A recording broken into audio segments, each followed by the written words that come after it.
Hi, this is Thomas Elbum. This is the second part of Habitat Architecture Introduction, and in this introduction, I'll go through some of the modular architecture and some of the details of a module in Habitat.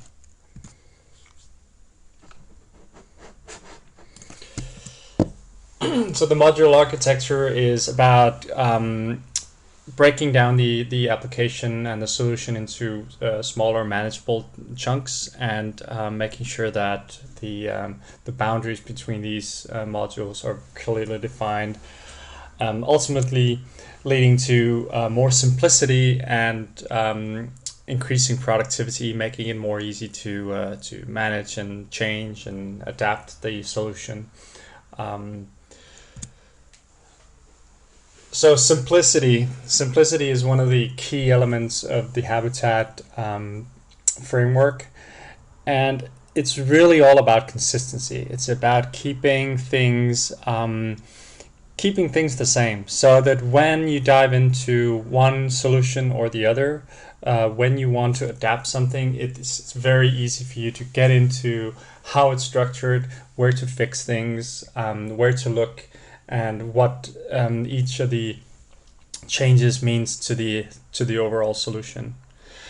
So in Habitat, everything is modules. So everything is broken down into what is called a module, and every module has just one purpose. There's no utility modules. There's no sort of business logic module that handles all the business logic. It's one purpose, one responsibility for every module.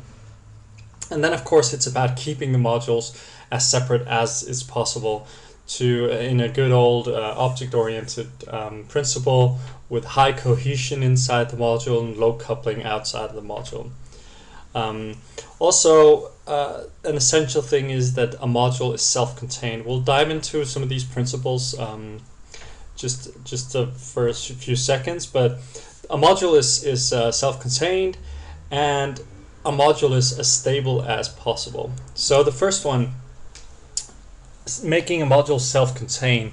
So the one of the principles of packages, and I really urge you to go and look deeper into these package principles, because this is a lot of the foundation of this. So the reuse release equivalency principle says that basically what belongs together is maintained and released together. So if you have a number of classes that depend on each other and relate to each other, those are maintained together. So if you change one class, you have to change the other. If you release one class, you have to release the other. So that's sort of a foundation of a module. So what is a module? So basically, consider when you're building modules, consider what belongs together. So in a Sitecore term, that means the code, the configuration of that code, the consistency, the settings of that code depends on in the configuration files, the templates that it looks at, the renderings that it uses, the data, the items. So a module in a Sitecore sense is everything, is all this together. So you cannot take the templates out, because the code has a strong dependency on the templates and the fields in that template. You cannot take the renderings out, because the renderings and the templates are closely coupled. The code runs on the template or on the renderings, and so to speak. So everything that belongs together should be maintained and released together. Everything that belongs together is a module, all independent of what type it is. And all of this is version controlled and managed together, so it's released together. Now the second principle is the common closure principles. So this basically tells us what belongs in a package. So do we put this class or this class inside the package, or do we take it out? Now this talks about cohesion. So in this is really about cohesion. So and change. So if you need to change something in order to change something in the package, that class or type will belong in that module. And again, as I say here, if we fail this, then this architecture is pointless. So basically, we need to minimize the chance of a change affecting a module. So if we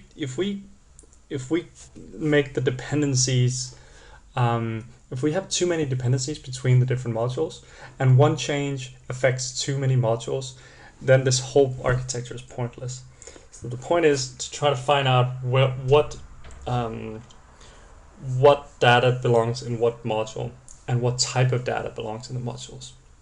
So some of the principles that we look at Sitecore is that when we look in the domain module layer, which we'll dive into in a second, we're looking at semantic HTML. So because HTML is one of those things that has a lot of dependencies. Because if you think of the design, the visual design on top of a website, every time you change, if you don't do semantic HTML, if you don't break it down to defining what the element is about, this is a header, this is a footer, this is a bold tag. If you change this to be, this is not a header, it's a top area, or this is not a bold tag, this is a font weight 200. Then once you want to change that, if you want to change the header elements to suddenly be in the left hand side, then it's no longer a top header, it's a left hand side header, which means that you need to go in and change the header. We'll dive into that in a second. And that of course ties into the graphical design and visual appearance. So the other in the other spectrum, one of the things that you need to consider when you're building modules is only include functionality that actually belongs in the module. Don't put in standard software. Don't include a file from Sitecore or the web config, because once you do that, you have hard dependency on a framework element, and once that framework element changes, you need to change the module. So let's dive into the solution, and let's look at some of the aspects of it. Right. So here we go. So let's look into one of the modules called the navigation module. Now the navigation module, just to bring up the website, the navigation module deals with the top menu up here. So this part up here, it deals with the left hand side, this secondary menu, as we call it. And then we have a link menu up here, which is a number of links, and the same is actually used down here in the footer. So this is also a link menu, same component used different places on the website, and of course the breadcrumb as well. So if we look at the views, those are the three. Oh, we got a fourth one. Oh, that's a partial.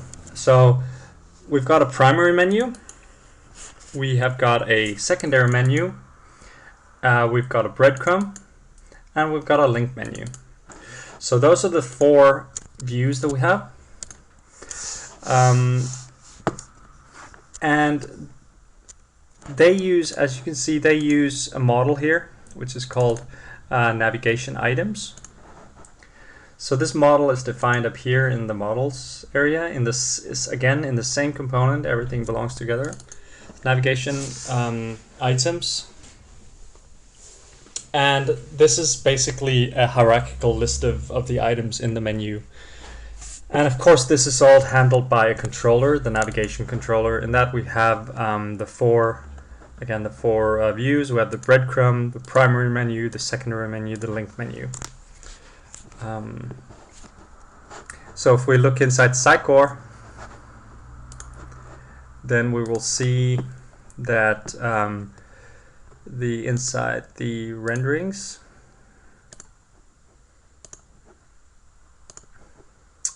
under domain, we have got breadcrumb rendering, link menu, primary menu, secondary menu, and it's all again structured so that it's related together.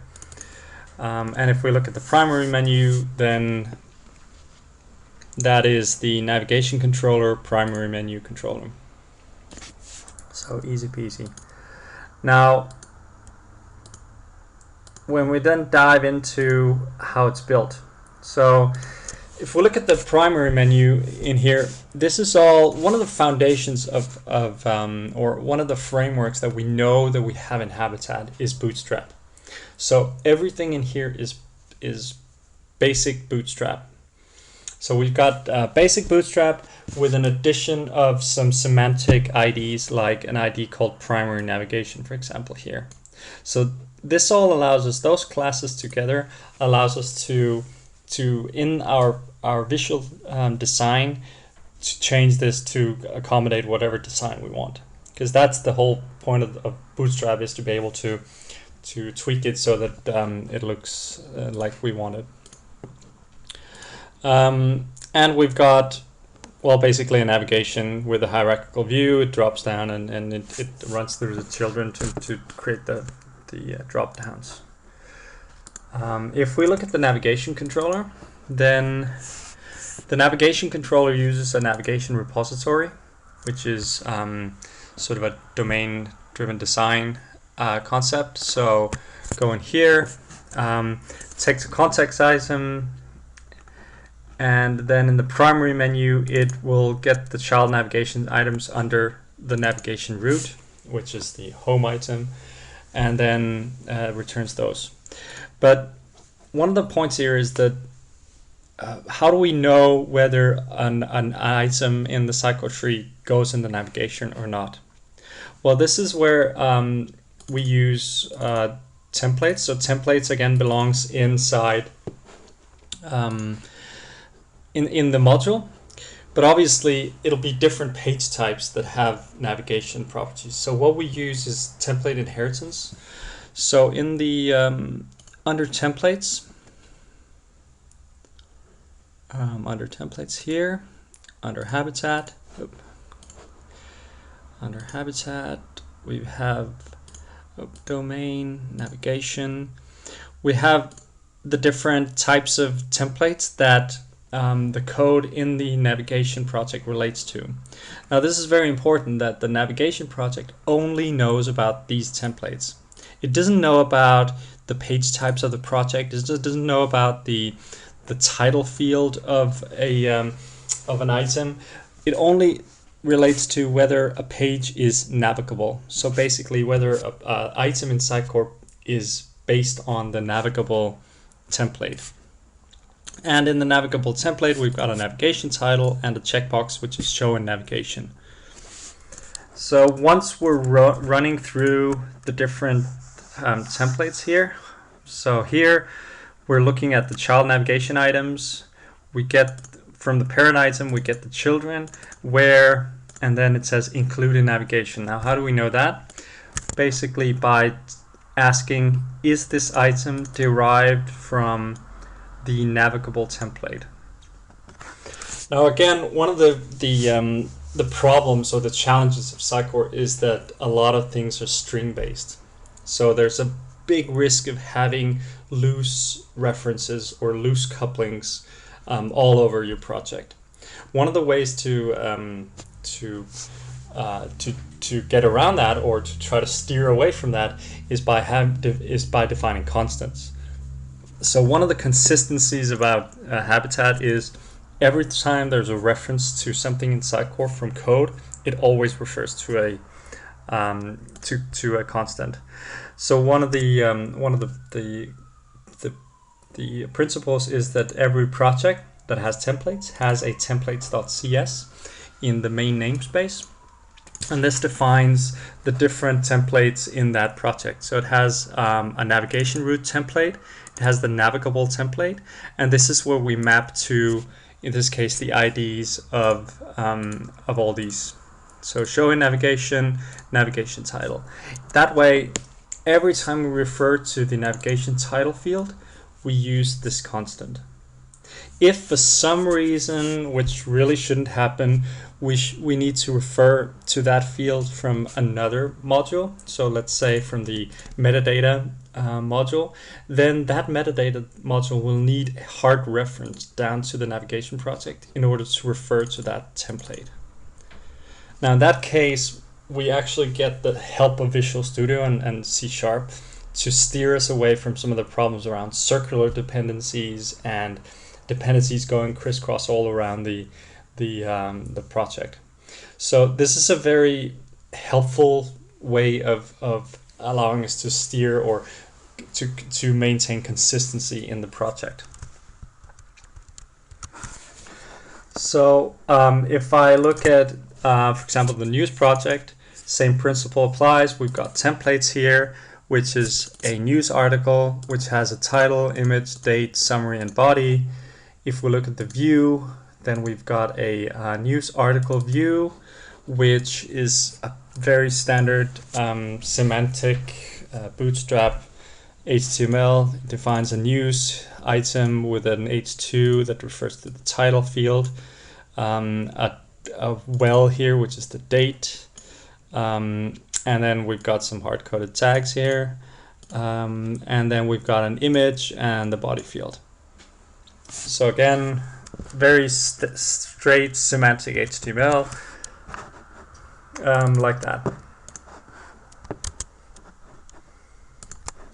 Right, so let's go back, just summarize a bit. So in modular architecture, everything is a module. So we'll look in the later video, you'll see a layered architecture walkthrough where we'll talk about the different types of modules in the different layers. But what is common is that a module has a very clear single responsibility. So it's a all the news functionality goes in the news.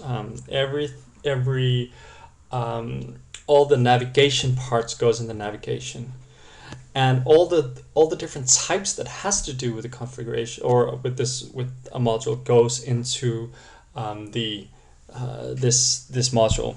So independent of whether it's C# code, whether it's templates, whether it's renderings, whether it's configuration in the configuration files, everything belongs together in that module. Now, and then of course we separate concerns into multiple modules. If you suddenly see a module growing and having multiple concerns, let's split it out.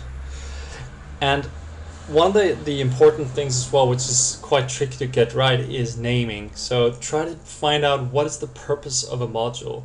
So finding a name to a module is not as simple as it might seem.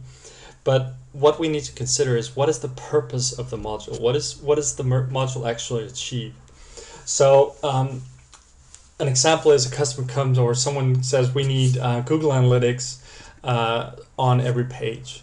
So you might think, okay, we don't really have an analytics or a Google Analytics module, so we'll create a Google Analytics module. So we'll do a habitat.google analytics module, and we put all the has Google Analytics template, which we put on all the page types, and then we do a tick box or a field where we fill in the JavaScript tag for Google Analytics and so on. The problem with that name is that at some point we might want to change Google Analytics to Omniture or something else. In that case, the name will suddenly start creating a conflict here, because suddenly we've named it towards a very specific use case, one that isn't as abstract as we would like it. So we might want to rephrase that and call it web analytics, general analytics, external analytics, whatever. So naming is important to create consistency again and to create a sense of simplicity. And again, consistency is really critical. If you got the template conventions about templates being in a constants file, keep that in every module. Now, the internal module architecture, how the code is actually written, in a modular approach, this is actually secondary, because if you're only concerned about looking at navigation and fixing how the menu works because suddenly you want the menu to look otherwise, then how the search is implemented is really inferior. It doesn't matter. So the internal architecture, of course, consistency across modules is very helpful, but it's really secondary to the consistency across the modules, because you want to be able to dive in quickly and make sure that dependencies are right, the the references are right and all that. So internal module architecture, how one single module is built internally, is secondary to how the overall architecture is. So if we just break it down again, a typical domain module, like a feature module, would contain the renderings, the base templates, configuration in app config. And now I haven't shown you that. Let me show you how for example, let's look at media, for example, should have now. Let's see which one has any configuration. So again, just bear with me. Maybe nothing really at this point. Okay, let's look into another module here. So like the design module here would have a app config folder that has the design specific configuration inside of it. And then of course using publishing, we'll publish that to the web root and it'll fit in with the rest. When speaking of .NET, we've got the views, we've got the controllers, we've got the data model, we've got constants for Sitecore references, which goes from loose to hard couplings. So that's it. Thank you. In the next video, I'll go through the layered architecture and talk about how that applies.